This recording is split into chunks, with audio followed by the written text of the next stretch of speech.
In the gym and in the car. With our advice you could go far. We fuck things up and we make mistakes. And talk about our sexy dates. We host events and go to clubs. But most of all we're still in love. It's getting hard for this to rhyme. Just as well, 'cause it's bed hopping time. Hello and welcome to the Bed Hoppers podcast. My name is Mr. H. I'm Mrs. H. Thank you for joining us today. This episode is going to be a little bit of a different one. In fact, hopefully it might be a short one and we'll knock it out with Wilder Plume and you'll be on your way and you'll be like, oh, that's what they've been up to, right? It's an update. It's an update on what we've been doing over the last few weeks. It's a lot. It's a lot. It's a lot to take in. So I would say that if you get triggered by stories of hospitals and serious illness and near-death experiences, this is probably not the episode for you. Trigger warning, yeah. Trigger warning. Have heavy trigger warning. Yeah, extremely. Extremely. I'm quite triggered. And we thought we'd get on the mics and just basically talk through what's happened and give you an idea as to why we haven't really been massively on podcasting, haven't been doing the social media stuff that much, and kind of where we're at right now, right? Yeah, it's a lot. Yeah. It's important to talk about these things. It is. So do you want me to try and tell this story? Do you want I me to mean, try I and... can start it and then you're going to have to take over because there's bits I don't know. Okay. And then we can work this out. All right. So let the... Yes. The storytelling commence. Yes, commencer. Oh dear. Right. Well, I'll start because I can remember this bit. Okay. All right. So you may recall we did talk about the fact that I had some impending surgery. Correct. And this was planned surgery on my neck. It was some discs in my neck that simply, and I say simply, just needed replacing. Now that wasn't like a very, very minor surgery. It was quite big, but it was straightforward. Yeah. Right? It was planned. It was all good. In theory, it was to be, you go in on the Monday. And come home on the Tuesday. On like late Tuesday. That was the kind of theory, right? And it was on the 1st of June. Yes. All was well. So I went in to the hospital at my scheduled time. All was lovely. And I'd already had some pre-ops prior to this to check my general health and everything was good. Right. So I went in 1st of June and they told me I was first on my list for surgery. Yep. Which was wonderful and because I was very hungry. Yep. Nil by mouth. And so I went down to the operating theatre at 2 p.m. and I walked down in quite good health, really, perfect health, apart from my neck, and went into the operating theatre and lay down and they prepped me for the surgery. They put a cannula in my hand, gave me some little pre-op kind of woozy medicine. All good. All good. All good. Now, you said to me, because I was going to wait with you. Yes. And I was, wait in your little room, because you're having this done in a private hospital thing, yes. Right? So I was going to wait there and you said, no, go home, get the food delivery in, let the pets out, and then come back in a couple of hours. All be fine. See you in a couple of hours. Yeah, because it was about 3 hours long. I drive the 40 minutes or whatever it was because of traffic and roadworks and all this sort of bullshittery. And apologies if we're adding too much detail, but I think it's important for us to sort of tell this in our own way, I guess. I get home, I get through the door, pick up the shopping, let the pets out, sit down, and I literally get a call from the hospital saying that you've taken a turn, that you've gone into shock, and that I need to get there now. And I know nothing about this. You know nothing about this. I'm asleep. So I raced back to the hospital, probably one of the longest 40-minute drives I've... And this must have been about, what, 2:30, 3? Yeah, 3-ish or so, thereabouts. And I get there, and the general manager of the place comes down and speaks to me for 5 minutes to brief me about what I'm about to see, because they won't let me straight in to see you. And I was still in the operating theatre at this point? You hadn't even got that far. So you're in a sort wow. of side room where they administer the anesthesia. So what transpires is that you'd gone into anaphylactic shock. They were able to stabilise you. It was very, very close. And we subsequently found out that it was very close and that we very, very nearly lost you. But I didn't quite get that message until a bit later on. So they briefed me for 5-10 minutes, and then the surgeon who was going to be doing the work came out and briefed me. And then we went in, I went in, and there were about 10 people in the room, and they were about to transport you from the private hospital into the ICU at Southampton General, which is just literally across the road. Basically, you were bright pink. There was hundreds of wires on you. There was stuff down your mouth. You were really swollen. Your fingers were really swollen. Your neck was really swollen. And as I walked into the room, they just fell silent, all 10 people. And it was almost, I think it's like when someone has died in a hospital, they go very, there is a respectful piece. And they were very respectful to me, but they just went silent. And I realized, I knew it was not good, but I realized how bad it was. And I spoke with the anaesthetist, and he was very good. And he said that he would be going with you in the ambulance, in the transport, because he needed to immediately tell them what had happened, how much of whatever you'd had, and what was going on.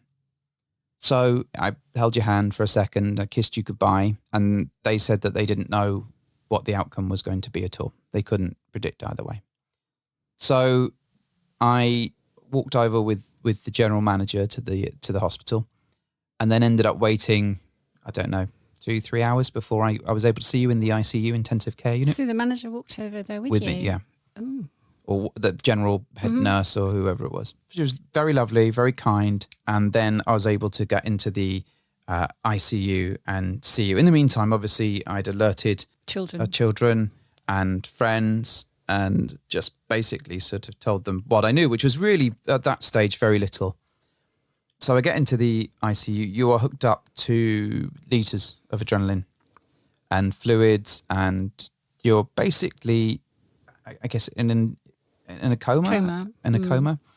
And intubated, yeah. And you've got tubes in you because your throat is so swollen that needs to be there to prevent you from choking, and your blood pressure had dropped insanely, and that was a result of the shock. So they were putting adrenaline into you to get that up, along with fluid and all the other stuff that they were trying to give you. And then our daughter showed up an hour or two later, and I think at that point that was really challenging, and I think I lost it a bit then because I'd been staying quite strong just to get through that bit, and that was really heartbreaking. So she stayed around for a little bit, and then they let me stay till about, 9:15, which is well past the sort of visiting hours.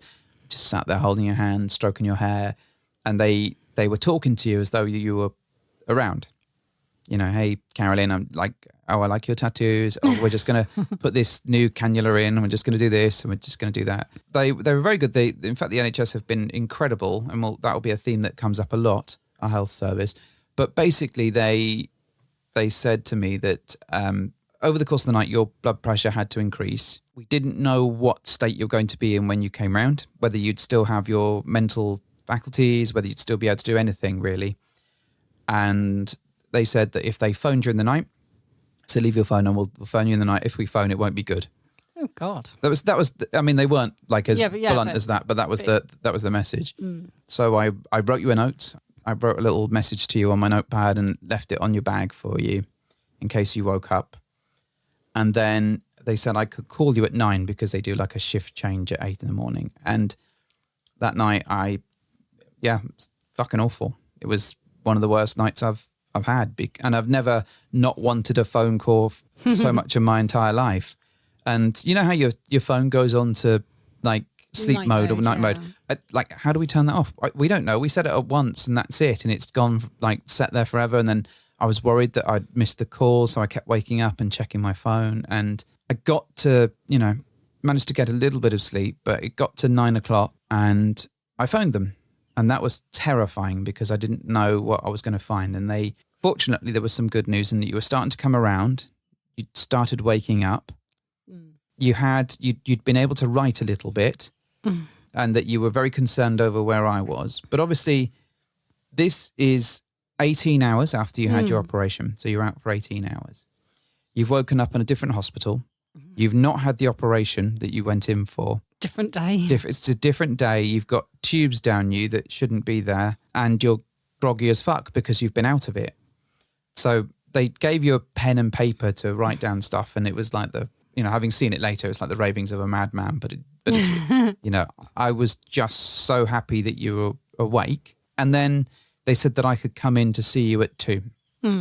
So during that time, you know, I guess you can chime in a bit here, but they tested your mental faculties. They sort of looked at all this basic stuff, and they said that you, in terms of the mental stuff, you were okay. Yeah. Like they felt that you were in a good place and that you would be fine. And that was something else. So my memory Yeah. was going to sleep. Yeah. I had the woozy pre-med stuff, the like propofol, whatever, fentanyl, and then all I remember was going to sleep. And then the next thing I remember was being like spoken like loudly in my face, like opening my eyes and people yelling at me basically, okay, come on, open your eyes, calling me by my name. And all I remember hearing initially was, it's Tuesday, you're in intensive care in Southampton General. So that was the first words I heard. Yeah. As I sort of got woken up from my medical coma. Very confused. Rapidly realised I couldn't talk or swallow or make a sound or anything, and then realised there was an enormous fat tube in my throat that was breathing for me. Yeah. And there were this like a million people faces like all around me, beeping and tubes and drains and all sorts. So I was confused, very, very confused as to where I was, what it was, how it was a different day in a different hospital, what. And I realised that something had gone wrong because the thing when I went to sleep, I think I expected to wake up and have a pain in my neck or something. Yeah. I didn't have a pain in my neck. I just had pain everywhere. So I think that's fair. Yeah. And then realised I couldn't talk. So started like making hand gestures to want to write something because that was the only thing I could think of doing. And got given a bit of paper. I have no idea what I wrote because I couldn't really see what I was doing. And then gentle voices just kept telling me I was intubated. And I would remain intubated for a few hours because they wanted to make sure I could breathe. My lung function was working before they could take the tubes out. And I did come around a bit, but obviously couldn't talk. They gave you my note. And they then gave me your note about an hour after I woke up, I think. Yeah. And I realised then there was things in my neck, things on my legs, like things everywhere coming out of me, tubes. And they sort of briefly explained that I'd gone into anaphylaxis from the anaesthetic and then just let me kind of rest a bit, I think. Yeah. And I was told you were going to come in and see me. Yeah. As soon as I could get through the door, I was I was there. I think, so we, you know, between us, we'd both spoken to the anaesthetist who I think, you know, did a fantastic job in that he was able to save your life. Yeah. I think when I spoke to him on the day, he was calm as fuck. Speaking to the next day, he was like, was he? He really thought that he was going to lose you. And I think it's fair to say that your vitals went as low as they can go without you actually dying. Yeah. Which was, you know, quite a shock. You know, at the time they're like, we've stabilized you, you know, we're doing the best we can. We don't know what the future looks like, but we didn't quite realize how close that was. Now, they kept pumping you full of adrenaline because they needed 3 litres of adrenaline. I think it was like 3 litres or something stupid. Yeah. They needed to get your heart rate up. Yeah. Because the anaphylactic shock causes it to drop significantly. From what I gather, the blood pressure bottomed out, like went low as it could go, like you say, and the heart rate went as high as it could go. Yeah.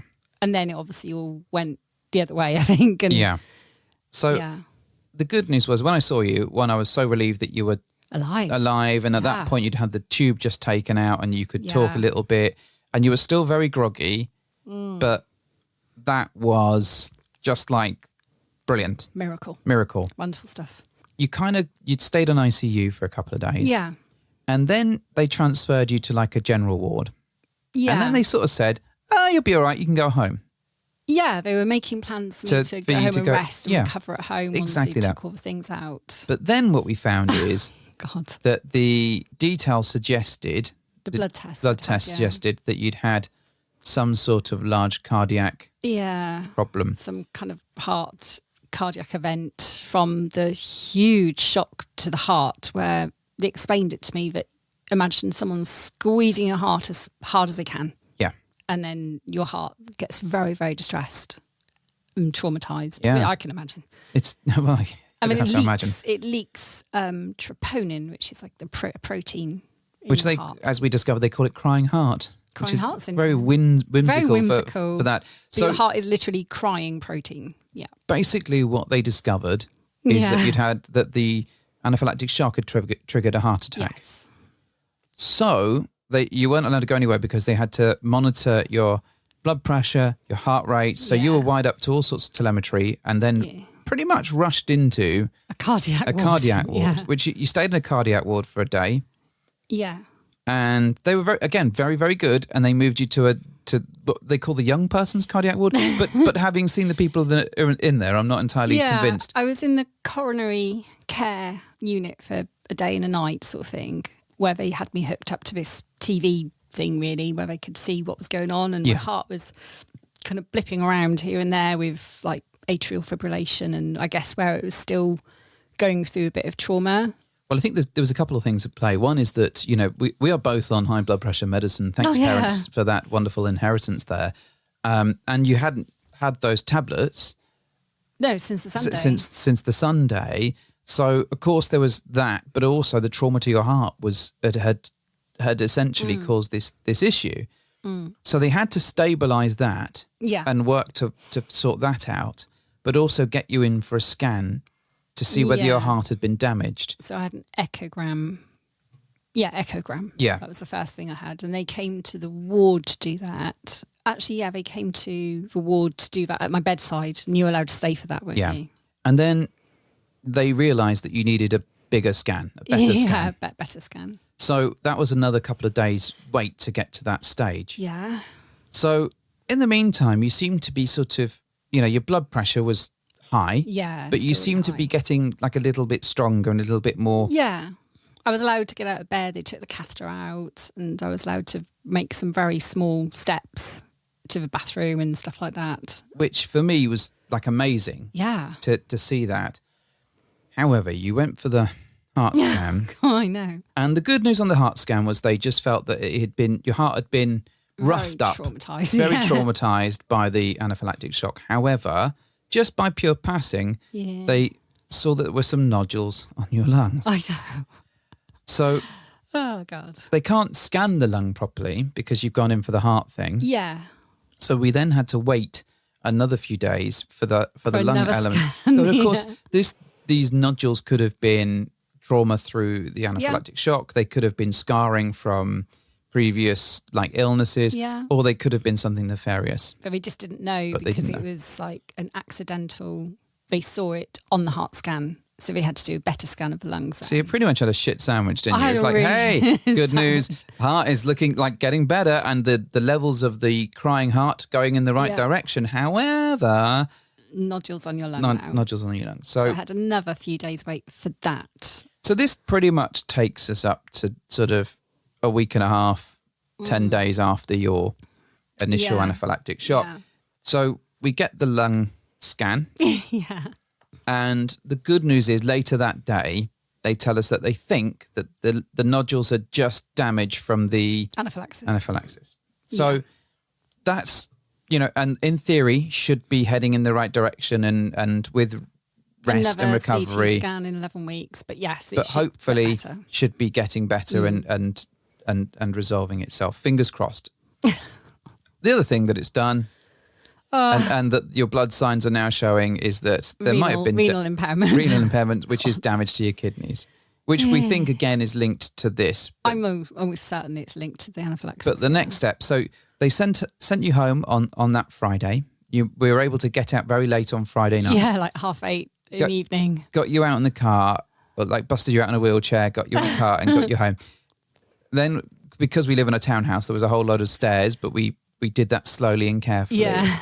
I've never seen anyone so excited to be in a car. It's like when we take the dog for a walk and she's in the car and she's running around. It was almost like what you were doing. Can I put my head out the window? Is this fun? So exciting to go home, but so scary because I was so weak, really, from just lying around for nearly 2 weeks. Yeah.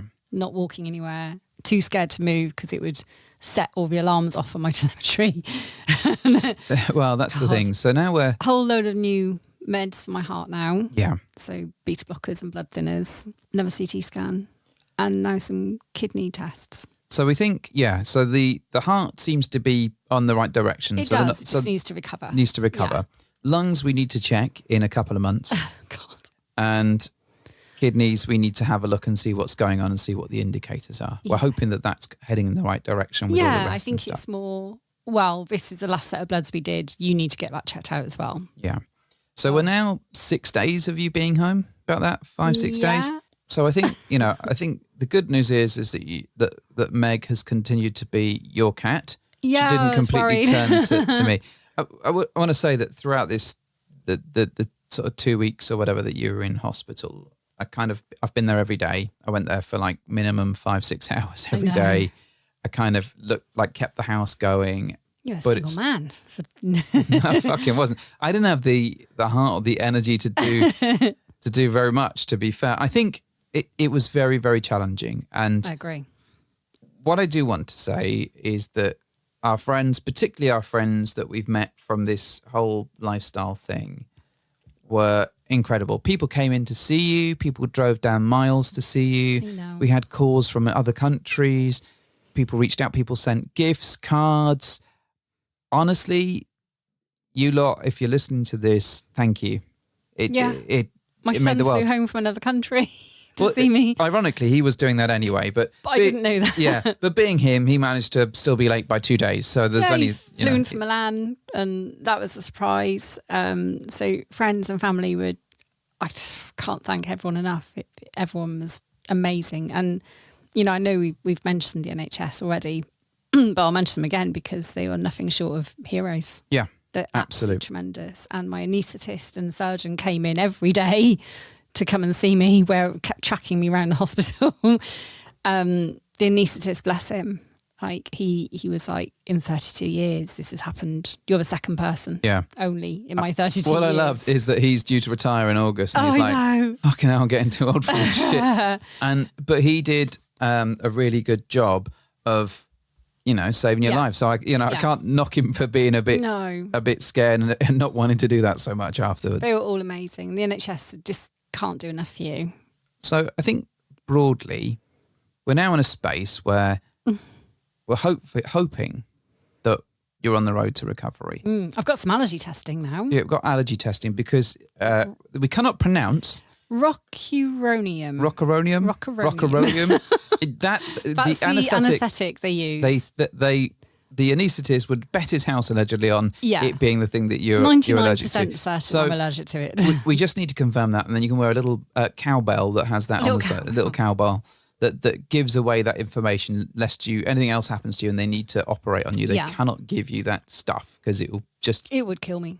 Second time round. No, I think at this stage you're recovering, and I think the good news is that because you are relatively healthy and your heart was healthy and your lungs were healthy in the first instance, I think you were able to survive it. That and obviously skilled medical professionals, but it's just amazing that you were able to get through that. And I think with recovery time and rest and just relaxing, you'll be able to get back to a decent state.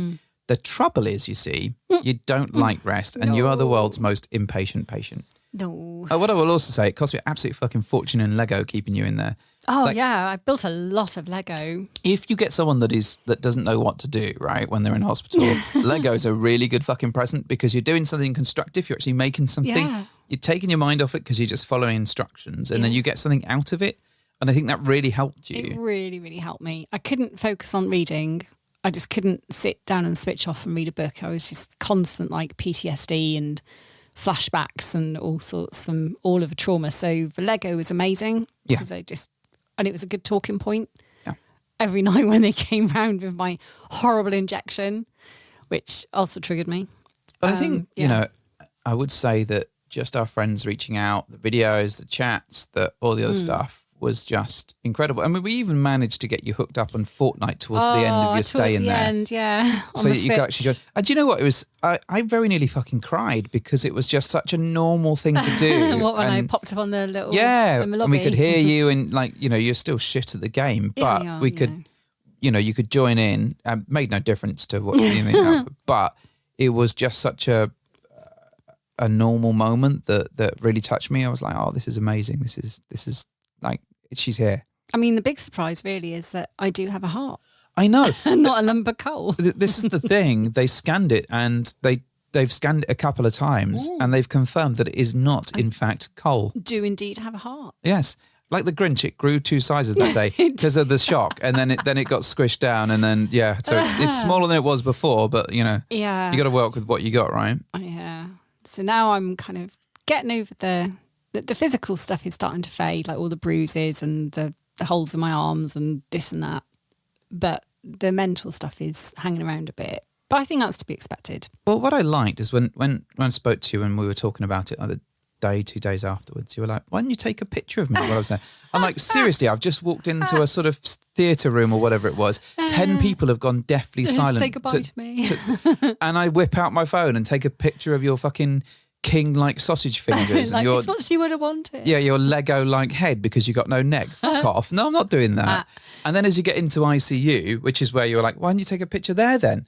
There's like warnings as you go through every door. Like, do not take a picture. We will destroy your phone. We will kill you. I was like, fucking hell. I don't can't. Yeah, but for me, I didn't know what I looked like. Well, imagine yourself, but blown up. Like, yeah, I could see my hands and arms like and fingers were very swollen. My face was very puffy. But you didn't have a single wrinkle on your face. Oh, lush.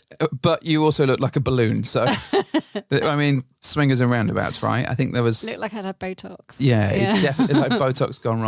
So I think, we wanted to share this story because I think one, it's been quite traumatic. I think it's fair to say. Yeah. It's been, and a shared trauma is one less trauma for us and one more for you probably. But I think, we've kind of sat through this and we've talked through it and we've given that story to other people, but also the people that reached out, and we posted some stuff on Instagram because we were just giving updates on how people were or how you were, like updates on Facebook and a little bit of X. But really we felt like, I don't think there's anything for us to talk about from a lifestyle perspective other than like, hey, our friends are amazing. And if you find your tribe, fucking hell, will they support you and back you? They'll be there for you. They will be fucking there at your back. And I thank them for that. But that's been my biggest, take out from the lifestyle side of things. But my favorite bit is that you're alive, and that is a fucking miracle. It is a miracle. We're going to celebrate that. Yeah. But I like the fact that all these people were there for you. Now, I know I was stuck in hospital, but at least I was safe and being looked after. Whereas you were, we don't really spend time apart like that. No. Like the odd night, but nothing like this. So I really worried about you going home with your own kind of thoughts and feeling quite, sad. And it was nice that they were there for you. And, a couple of nights you kind of went and had a coffee with people occasionally, which was nice. And they were there for you as well. Yeah, yeah. I caught up with some people, cooked dinner one night for someone. And it just, that did help focus things up a bit. I think for the first few days, it was very much all hands on deck. But as we went through the process and you became a bit stronger, despite the additional worries that were thrown our way, it kind of, the pressure felt a little bit off. Well, but I was like waiting, wasn't I? Yeah, then it's just like waiting for the next scan and there's nothing, not much we can do about that. I think one of my abilities is just like to keep trucking on and I think I do that at work. Like, when there's a shit going down, I just keep moving it.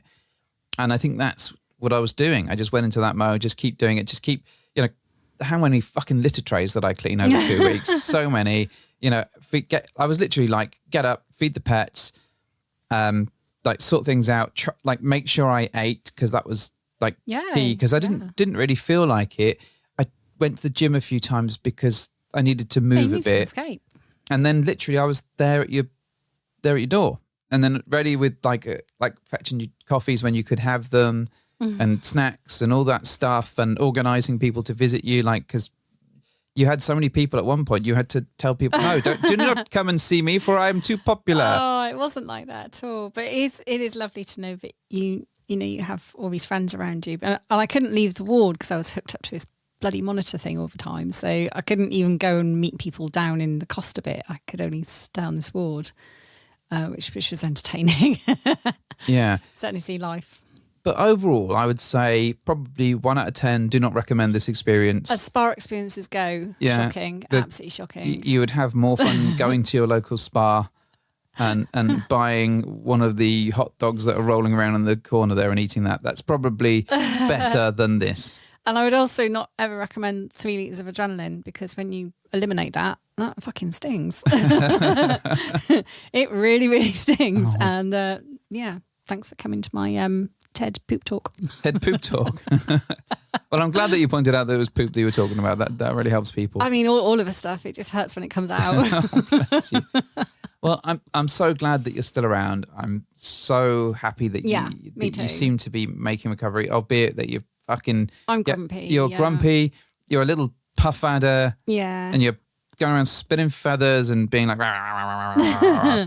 But because I just want to get back to normal. I know I can't just bounce back from this. I know I've got to take it easy, and it's slow progress, because I can't risk doing too much and then setting myself back. No, and I think that the challenge that you've got is that when you went in, none of this was a problem. No. It was going to be, you were solving a problem. Yeah. And you were going to be a bit sore for a couple of weeks, and then you'd be like, hey, I feel so much better about this other thing. But now there's a whole host of other problems that we're trying to sort of work through. And we've still got to go back at some point. Haven't had the actual bloody surgery. And have the surgery, which, I'm sure will unlock a whole new level of fears. Oh, the fear of being anaesthetised again is absolutely at the top of my list right now. I can imagine. Terrifying. That's why the testing and the allergy testing is going to be so important. I think you're also trying to understand that you have this time missing. Like, you were not there from 2 till whatever it was the next day. Yeah. And it's like 18 hours or something of just time that's gone on that you will never have. That's one of the things I wrote down. I remember when I found my bit of paper, I'd written down, how long was I asleep? And they said, 19 hours. And I wrote, long nap then. And then, where's Simon? Yeah. Where's the kids? What's going on? Yeah. Where's my phone? So I think there's all that to get over, the getting used to what you can do, getting back to like a decent amount of health. Yeah. And feeling stronger within yourself. And like already you've been able to do some very, very small walks. Yeah. And admittedly, the first couple you shuffled along like Ozzy Osbourne. But I think, you got to realise there's going to be days when it's hard, and there's going to be days when you feel like you're making progress, and days when you take a step back. That's all coming. We know that. But the fact is, you're still fucking here. I know. Which is bloody amazing, right? It is bloody amazing. And I'm very, very blessed. Very thankful for everyone in that room that day. There we go. That saved me. Anything else you'd like to add to that story? I mean, I'm a bit cross. I can't have a tattoo now. You might be able to have a tattoo. Blood thinners. There's ways not advisable, apparently. Well, I think we need to understand what your long-term meds are before we get to that point. But, you don't need another tattoo. You're fine. There's other things you can do. Yeah, I just want to get back to normal again. Yeah. But it will take time, I know. I think, we've got another string to add to our bow. We've survived anaphylactic shots. Yeah, we've survived heart attacks. Yeah. And you're still hopping along. So we'll be back very soon, and we'll be talking about all the different things that have been going on. And I'm sure there'll be adventures to be had. There's a lot. I'm sure there will be. The one thing that we have done now so far, or 2 things. We have, one, you can still come. We tested that. Oh my God. That's important. People want to know. That was a new fear. I was like, what if that doesn't work anymore? What if it gives me another little mini heart attack when it, And then you can have sex. You're fine.